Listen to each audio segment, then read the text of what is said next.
Okay, it's exactly 2 p.m. on the watch, and I think it is time for us to start. We have a lot of you who've joined us today on this webinar on preparing for what comes next once this pandemic gets over, how to be ready. Welcome, everybody. My name is Jincy George. I'm a talent management consultant with Ahria Consulting, and I will be the producer for the show today. The host and the speaker for today is Terry Gillis. He's the president and CEO of Ahria Consulting. Now, all of you are on mute. Many of you probably are joining us for the second or the third time, so you already know this. We are all home, and I'm sure there are background noises, and we just wanted to cut those background noises out, so we've muted everybody. However, the idea is to have all of you engage and converse and share during the webinar. So on your screens, on the bottom of your screen, you should see three icons. You should see a chat icon, a Q&A, and a raise your hand icon. So at this moment, if you could open your chat icons and choose in the to field, if you could choose all panelists and attendees under to, and if you could say hi, just to register the fact that you're here.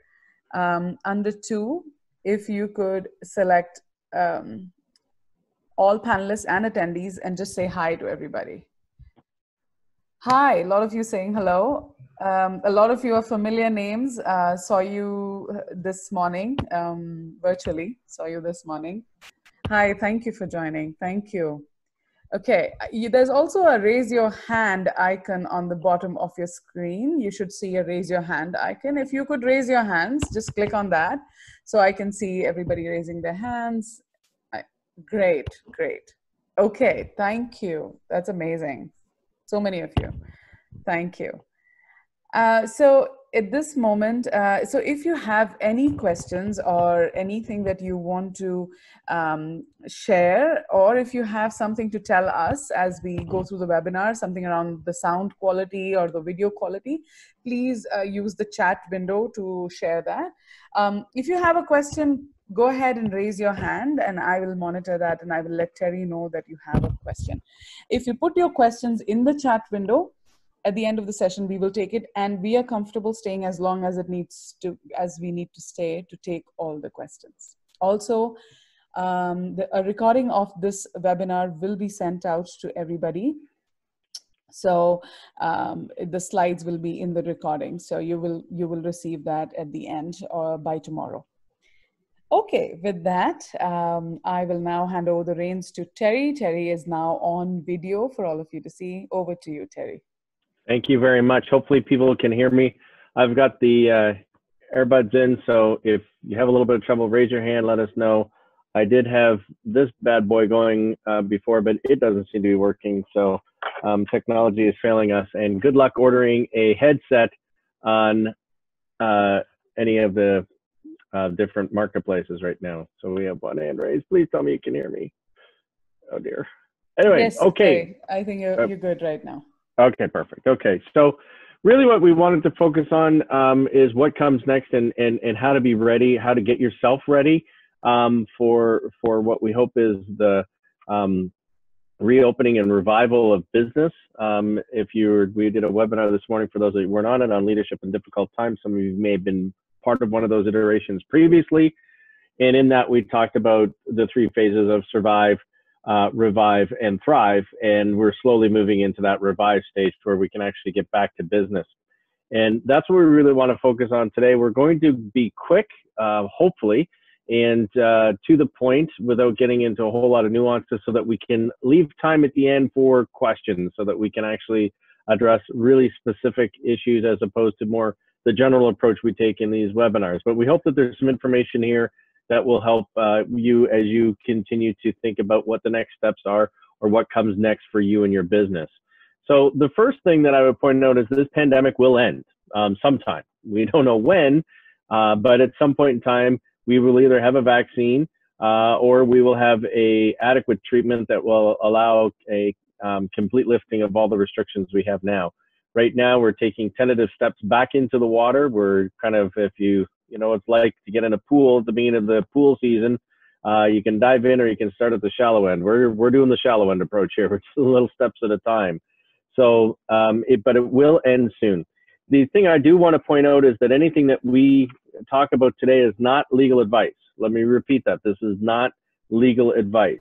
So please do not take away this and come back to us in a few weeks and say, well, you said this and this is legal advice. It is not. You should always seek legal counsel if there is an issue that has legality to it, because simply we are a consulting firm, not a law firm, just to reiterate that. So then the interesting thing about knowing that the pandemic will end, and it will end, is that businesses that are ready and have a plan will reap the benefits. We know through the history of business that first mover advantage is always a great advantage to have. So if you can have first mover advantage in terms of getting reopened and getting back to whatever we want to call it, normal or abnormal, but the sooner you can get to that place and the sooner you can be prepared and the sooner your business gets there, you will reap the benefits of a first mover advantage. So that's what we really want to focus on today. This guidance will apply hopefully today to most workplaces, but everybody's going to have to develop a customized plan. We know that. We'd be happy to work with you on that if you need help with it.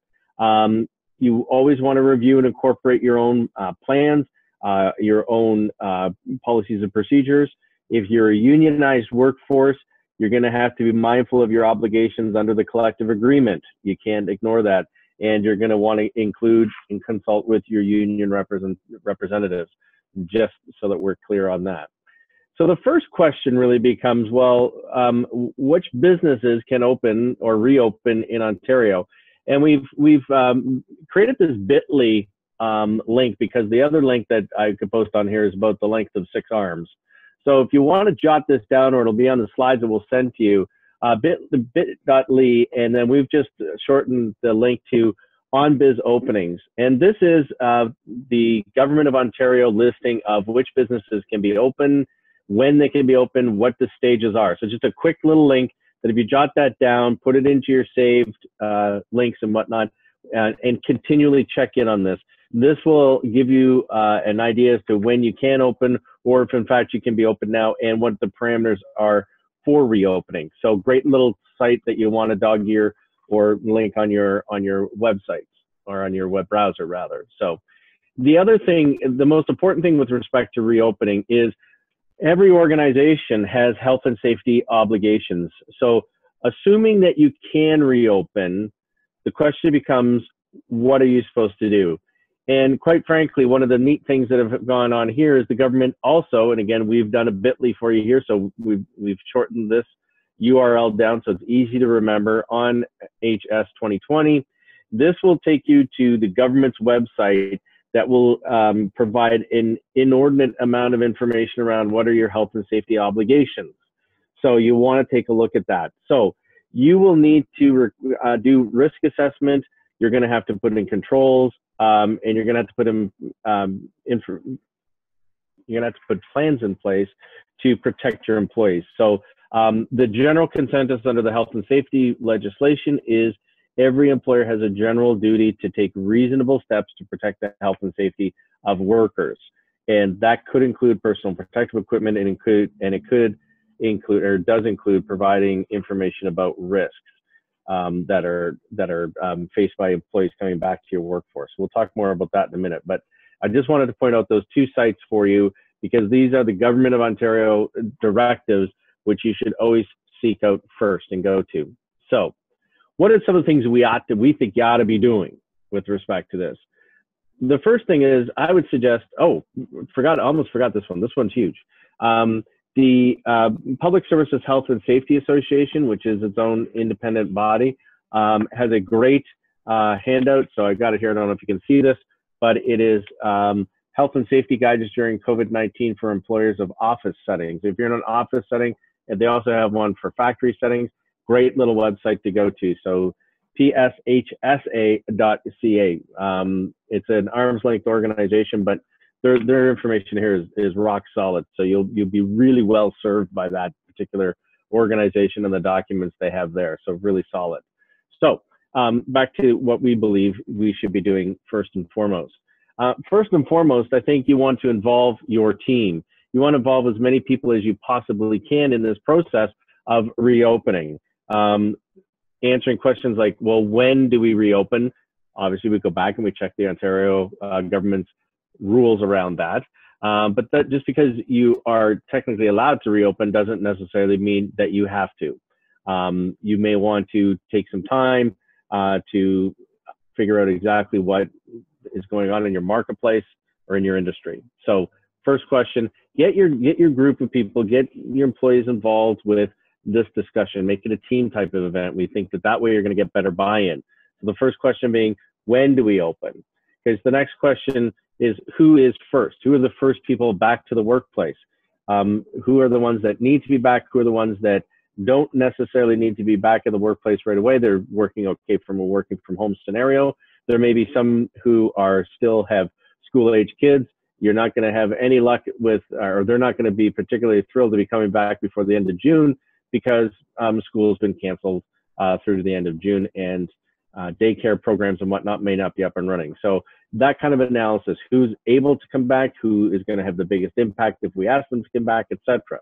So you want to, when can we do it, and who are the first employees back? And then with respect to everybody, we want to talk about what they can expect when they get back. And there's going to be a number of changes, which we're going to show you here in a minute, that you probably ought to be taking in your workplace. So the very first thing when they come back is every single employee, before they cross the threshold of your business, should be prepared for a health and safety training session with respect to the new protocols that you're going to want to put in place. That's not something that you do 3 hours after they get there. That's something you can do immediately. If you've ever taken a cruise, before the cruise ship leaves port, they have a safety drill. That's mandatory law. I think that's a good practice in this situation here. Unlike the Concordia that sank many years ago in Italy, the Italy laws were different. They didn't have a safety drill. People died as a result. So we don't want that on our watch here today. So before anybody comes back to work, you're going to want to have a healthy safety plan in place. We'll talk about that in a second. I think the other thing that is critical to the path forward is have a contingency plan. I read a great article a couple of days ago, and I don't remember what it is, so I apologize for not getting the source of the following quote correct. But they basically said it's time to get comfortable with being uncomfortable. What we learned from the reopenings in Asia, they've been at it now for a better part of a month. Transparency and flexibility are the name of the game. We've seen in China where they opened up and then they've had to put restrictions back in, and open up and put restrictions back in. So I think we have to prepare ourselves that this is going to be a topsy-turvy path back to some degree of normalcy. So have a contingency plan in place so that, unlike back in March when we all were like running around like chickens with our heads cut off, trying to figure out what we need to do next, have a contingency plan in place in terms of what will result in an office shutdown, what our work from home protocols are going to look like, etc. So be prepared that there is more than a good chance that there will be another restrictions put in place or further shutdowns. So I think it's just good practice to have that contingency plan in place and to update your policies and procedure manuals as opposed to relying on good faith and chance. We probably, many of us, I would argue, including ourselves here at Ahria, got away with it because we didn't even have a pandemic plan in place. We do now. We'd argue that's probably a good idea to do that. So what are some of the things? These things are going to be painfully obvious for some. The very first thing is when your team comes back together, a no personal contact rule has to be in place. There's no handshaking, there's no hugs, there's no other form of physical touching. There shouldn't be hugging anyway because that has some other implications. But nonetheless, when we haven't seen each other for a prolonged period of time, the natural inclination and the natural instinct of many of us is for physical touch. There's lots of reasons for that, one of which is physical touch is actually a stress reducer.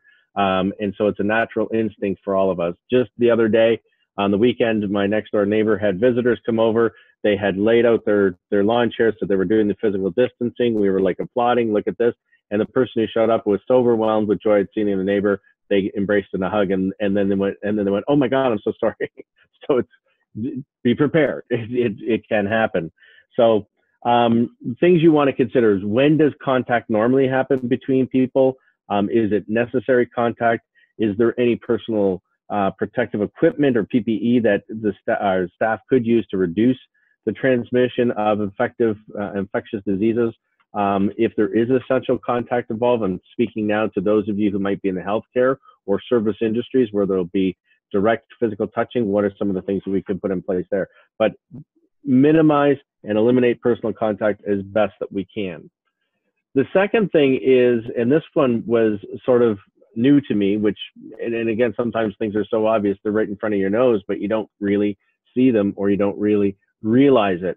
And this one is no item sharing. This is simple things like shared objects, like a pen, a whiteboard dry erase marker, a whiteboard dry erase eraser, notebooks, file folders, anything on your desk, computers, anything else that is shared in your office. You want to make sure that there's a no item sharing policy. And if there is a sharing that has to happen, that you put protocols in place to minimize the transmission of any infectious diseases like COVID-19 or the coronavirus. So you're going to want to set really, really stringent rules around cleaning and guidelines. So questions to consider. What are some of our common communal equipment that we use in our line of work? Photocopiers, scanners, faxes, although most of those are integrated into one machine now. The coffee pot in the office, the dishwasher, plates, think anything related to that in your kitchenettes or your kitchen areas, break rooms, if they're vending machines, etc. Anything like that, as much as this is going to like go, wow, this is just overwhelming my brain, you have to minimize the amount of physical touch and the amount of sharing that happens there. If you do have items like a photocopier in our office, it's used plentiful by many people, is to have in place cleaning protocols for those particular items. Mission critical. The other thing, of course, is any PPE that you can get, which is hard to find right now, but personal protective equipment, you want to make sure you invest in that for both your employees, but also for your customers. Hand sanitizer being the number one. I'm going to argue that that's probably going to be a new line item on most profit and loss statements this year. We're going to have to invest heavily in these things for both groups, the customers and your employees. If your line of business comes across to consumers as being risky because you don't have those things in place, they're probably going to be to pass to somebody else's door. So if you are a business that serves the general public, you're going to want to make sure you have that. The other quick thing, I'm a big fan of this. This is not medical advice. This is just my own personal preferences. Isopropyl alcohol is much better than ethyl alcohol. Ethyl alcohol is what we typically see. Isopropyl alcohol is just much more powerful. That stuff would kill anything. So a little thing. So do you have hand sanitizing stations? Where would you put them? And signage, really critical. So you want to make sure that you have that in place for everybody. And that's probably the biggest PPE. Face masks, we'll come to that in a minute because there's been lots of questions about that. I'm going to leave that one to the end. There may be other PPE depending on your line of business. Gloves, I'm a mixed on gloves. All gloves really do is you see people wearing gloves all day long, and it's just an extension of your hands. Gloves, if they're disposable, sure. But what I'm seeing in a lot of fast food places is they're just wearing gloves. The only thing that's protecting is their hands. If you have gloves and you get coronavirus on it and you touch your face, it's just like as if you weren't wearing gloves. So I'm not sure the big push on gloves, but that's a personal opinion, not a medical one. If you're changing your gloves after each interaction with somebody, that's different, but I'm not seeing that, so it's a bit strange. Your physical layout is going to have to change. You're going to want to consider whether or not your physical spaces need some reconfiguration, or they need to be changed in total. So the questions here are, what's essential for my space and for my business? What's absolutely mission critical? Are there areas that are underutilized that somehow we could make greater utilization of? If there are places where people have to be together? Can we maintain the 6 feet or 2 meters of distance? And if not, how can I reimagine those spaces to make sure we're implementing that? Okay. Common gathering areas like break rooms or kitchenettes or whatever, same thing. If you have a common gathering area, how are you going to make sure that we can maintain physical distance there? While we're on the notice or on the idea of physical layout, if you have closed rooms, you want to make sure you're minimizing the number of people in a closed room. That has to do with airflow. And so if you have a boardroom, for example, and that normally holds, say, 12 people, you're probably going to cut that down to probably 3 or 4. And if it's a closed door, you really want to ask the question, does this meeting require us to have a closed door? Because again, it just closed in closed spaces just can make things a little bit nastier. So we're trying to avoid those as if we can. So I'm sure there's lots of other things here. The big fan here, I'm always a big fan of communication, and signage is going to be our best friend here. Along the same lines of physical layout is a little thing, close quarters. You may be in an office building like we are that has an elevator. It's difficult or darn near next impossible to maintain physical distancing of any sort on a very small elevator. You're going to want to work with your landlord or your building maintenance people to determine what the best protocol is for that. If you have other areas where there's very close quarters, so I'm thinking in some places, some manufacturing facilities, as an example, have change rooms. You're going to want to figure out a way to limit the amount of physical space between people or maximize the distance. Signage on floors working really well. If you've seen that in your various transiting around the city, looking at different places, you're seeing a lot of that on the floor, which is incredibly helpful. If you have to have a closed room discussion, you know, make sure that you're doing it in a room that's large enough that you can maintain that physical barrier or physical distancing. Really, really important. So mindful of that as well. So the other thing, of course, is access control. So how are you going to maintain access control? If you're trying to buy anything these days, you're experiencing access control at most shops, at most places. The limiting the number of people that can enter the building and or only doing curbside pickup, etc. So you're going to want to review all your safety measures to control access to the workplace by not just employees, but also by your stakeholders, visitors, contractors, couriers. That's a big one that we totally missed. We get a lot of couriers. So a lot of couriers coming in and out of our office. We're putting protocols in place. Now we actually, in our office, just by happenstance, happen to have a doorbell, which was really helpful. If you don't, you can buy one for $20 at one of the hardware stores that is wireless, can be very helpful for you. And then signage that says, please ring the doorbell before you come into our office can be very, very helpful. Okay, so also you probably want to have on your exterior door to your business before you open up signage that, you know, articulating that if you feel sick or have been sick or been in contact with anybody who has COVID-19, do not enter the facility. Other places as well, some of you on this call may have this in place, is you enter the facility and then you have to fill in a checklist that talks about international travel, feeling unwell, and you have to check a box and sign an attestation to that effect. Again, not a bad idea to have that in place.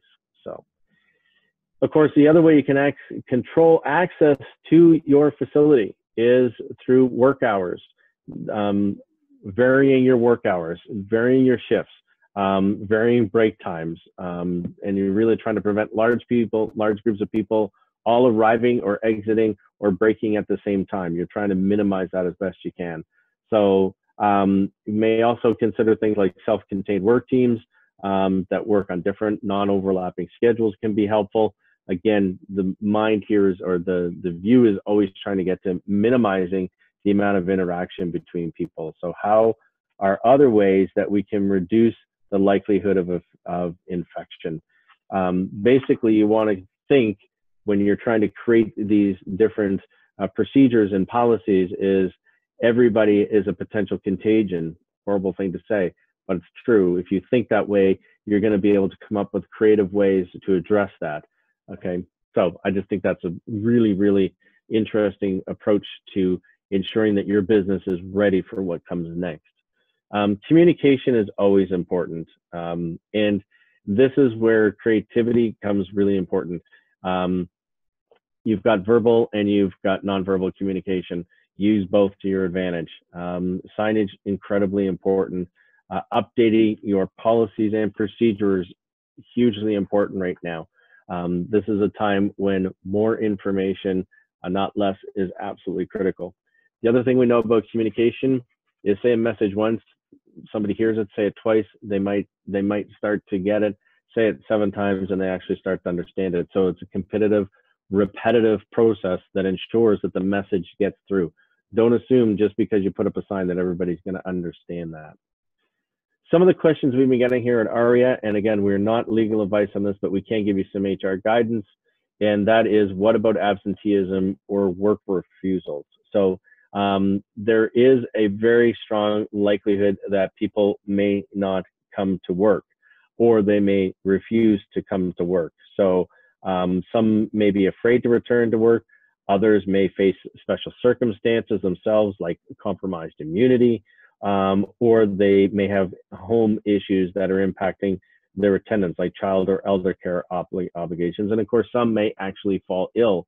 So all of those need to be handled in a manner that is, of course, consistent with your policies, as well as the obligations under the occupational health and safety legislation and employment standard legislation. So particularly with respect to leave of absence, which are statutory, and also human rights legislation. So there's a lot of legislation here to guide this. So you want to be very, very careful when you get a work refusal or an absenteeism. So can an employee refuse to come back to work?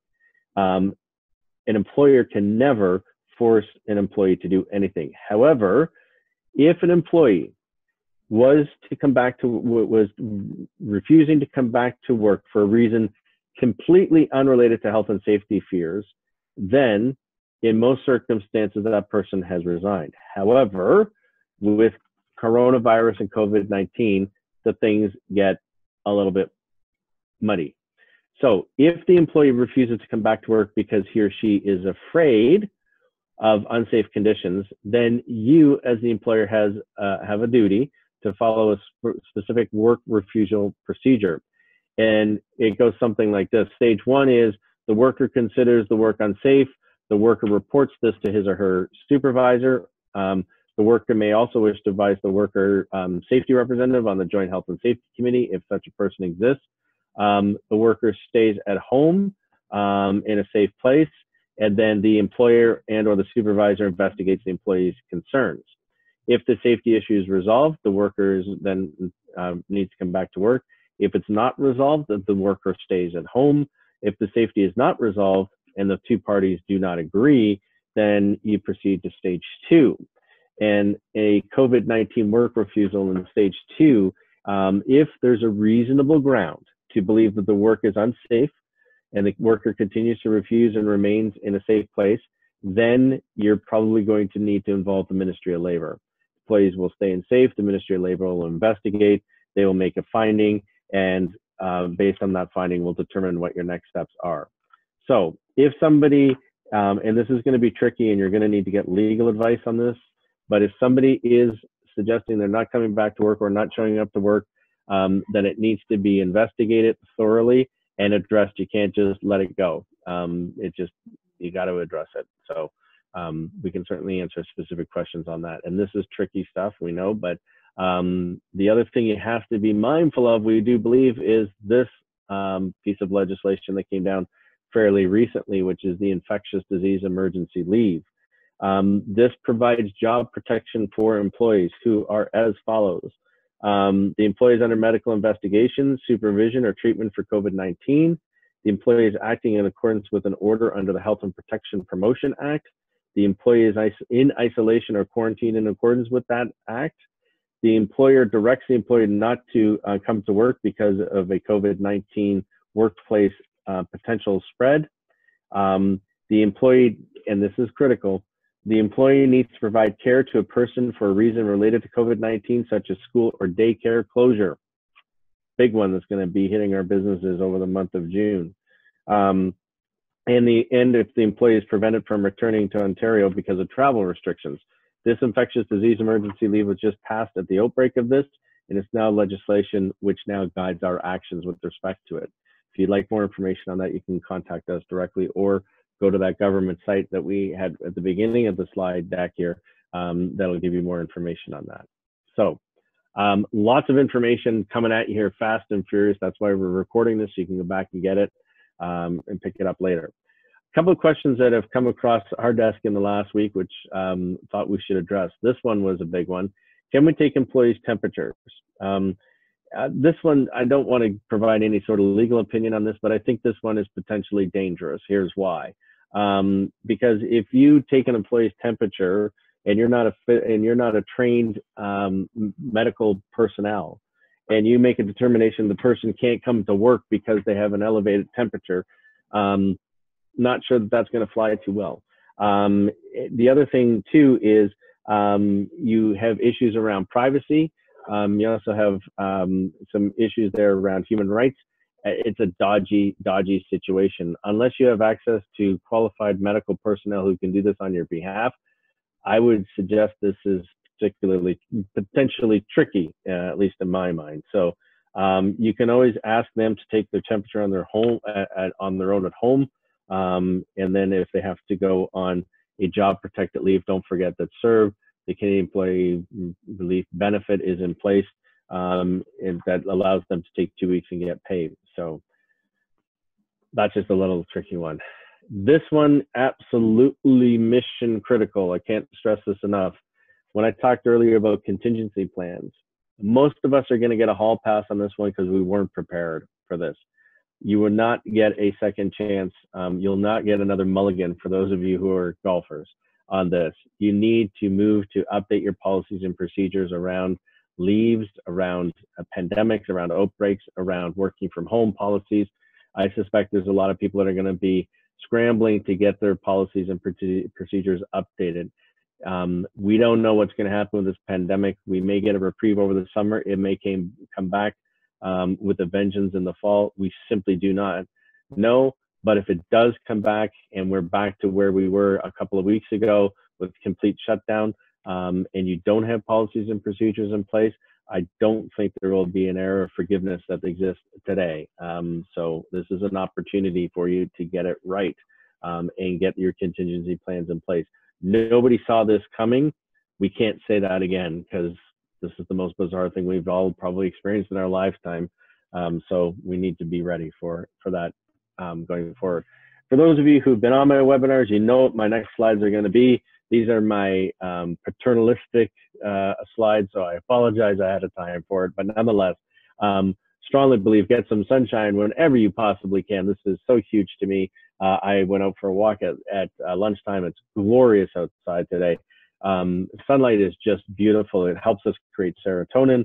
Serotonin reduces blood pressure, reduces cortisol. Those are the things related to stress. So just getting some good old-fashioned sunshine will make you feel better. So let's get sunshine when we can get it. And of course, my other paternalistic, and I do apologize again for this one. Get plenty of sleep. Boy, we rob ourselves of sleep all the time. And it's absolutely vital to our well-being, our productivity, our creativity. Too many of us right now are spending our evenings and nights in bed, maybe reading news or checking up on whatever on our laptops, on our iPads or our personal assistive devices. Blue light would just knock you right out. It doesn't knock you out. It actually keeps you awake. It's very, very disruptive to good night's sleep. So I strongly urge you against doing that. And finally, make sure that you keep calm and wash your hands. Make sure you keep calm and keep your physical distance. And with that, how's my timing? Not bad. So a little bit longer than I had intended to be, but we are certainly open to any questions you may have. Know we threw a lot at you there, but we will have a recording of this for you. So anything at all, we're happy to. Terry, we already have one question, and we had that in the session. The question is from Kelly. Kelly is asking, would love to hear what protocols others are putting into place with couriers. So she was saying we have them regularly in our office, and so do we. So With respect to which? Couriers, courier services like FedEx. My pronunciation must be pretty. Oh, couriers. Okay, yeah. So what protocols? Yeah, I don't know. Others may have things. So what we have, what we installed, as I mentioned, is we put a doorbell in and we have a sign, please ring the doorbell. Then we see if they're there. We say, you know, if there's something we have to sign, we you know, we'll reach in with hand sanitizer pre and post signage. And then we get them to leave it, and then we pick it up and go with it from there. Always with an eye to every time you touch something, we're always sanitizing. That's what we do here. I don't know what others are doing. That's a good question. Yeah, I just for everybody who's on the call in the chat window, I've asked everybody what protocols are you guys following when it comes to couriers in your office. So if you have any great good practices that you could share, please put that in the chat window. Yeah. It sounds like you're saying careers. That's why I was thrown off. But you're saying couriers. Yeah, that could be me. Yeah. That could totally be me. Know that I said that. No problem. Just said, what are we doing about careers? I don't know. What are we doing about careers? Sorry, what Kelly. What are we doing about our career, people? Yeah, yeah. Anything else? Sorry. Yeah, I'm waiting for folks for their questions. Sometimes it takes long for people to type their questions out. Right. If anyone wants to ask your question verbally and not be typing, please raise your hand and I will unmute you so you can talk. That's totally fine with us.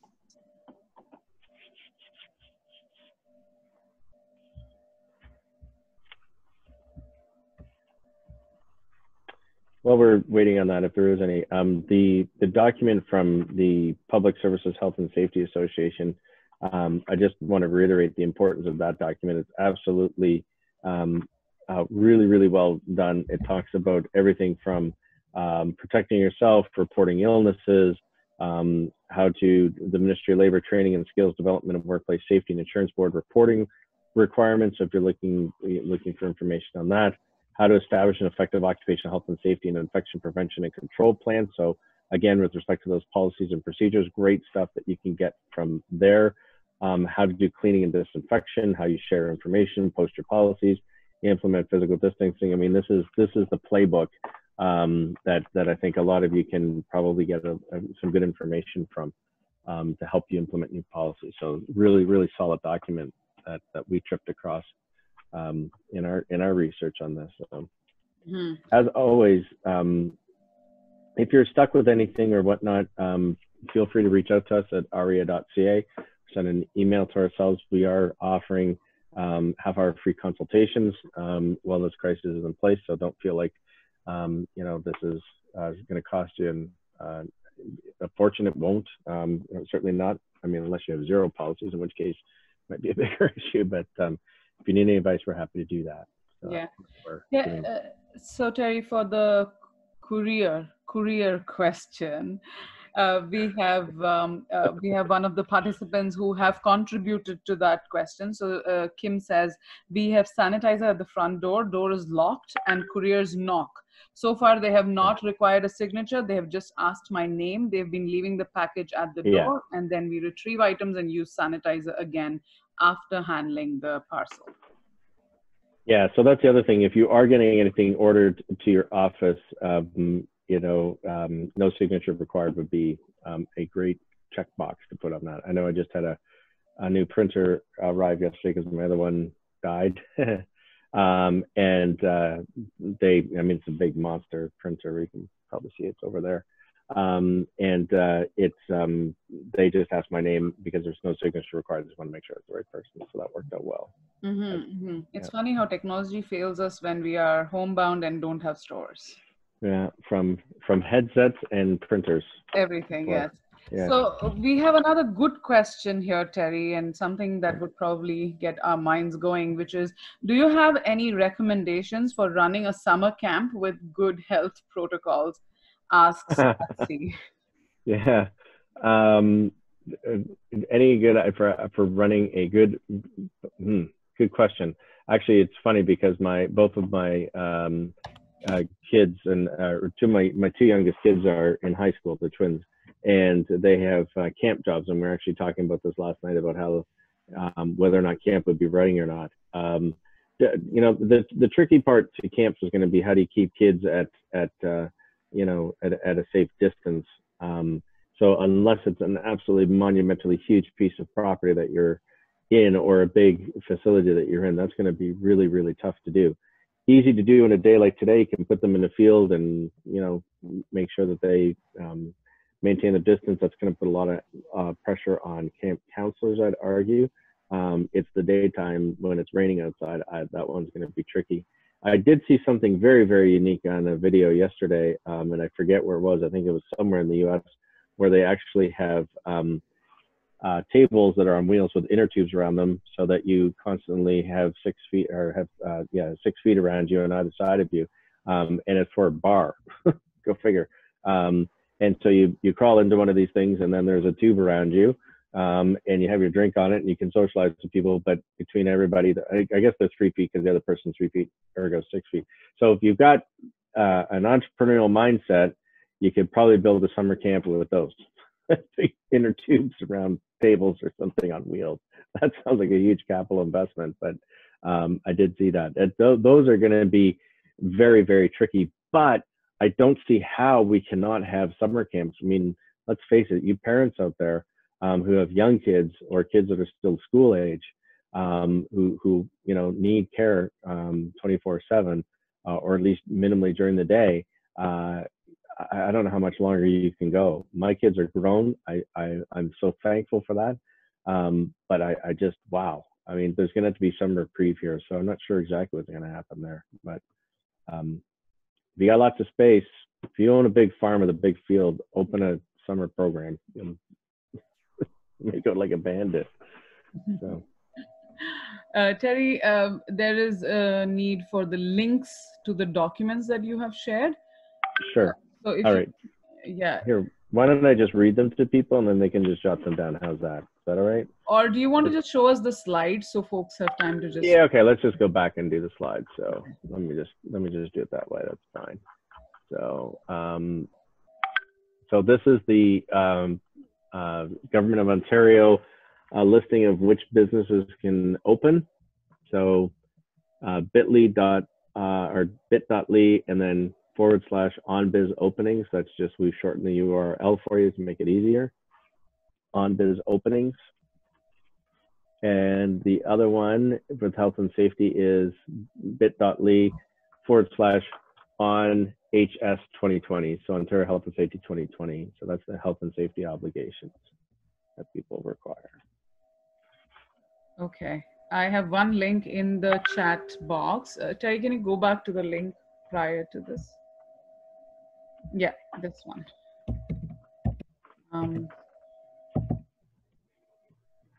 Okay. Folks, you have both the links in the chat box where you can copy it from. Perfect. And if there's anything we can do, feel free to reach out to us. We'd be more than happy to help in any way that we can. So, yes, I will. Thank you. I have a lot of folks saying thank you in the chat window. I will have Terry's email ID and my email ID in the chat window for all of you. So if you have any questions, something confidential that you don't want to discuss in an open panel like this, please write to us and we would be very, very happy to help you. Thank you folks for showing up today. Thank you for joining us. Have a very good day and stay safe. Stay safe, everybody. Bye for now. Bye-bye.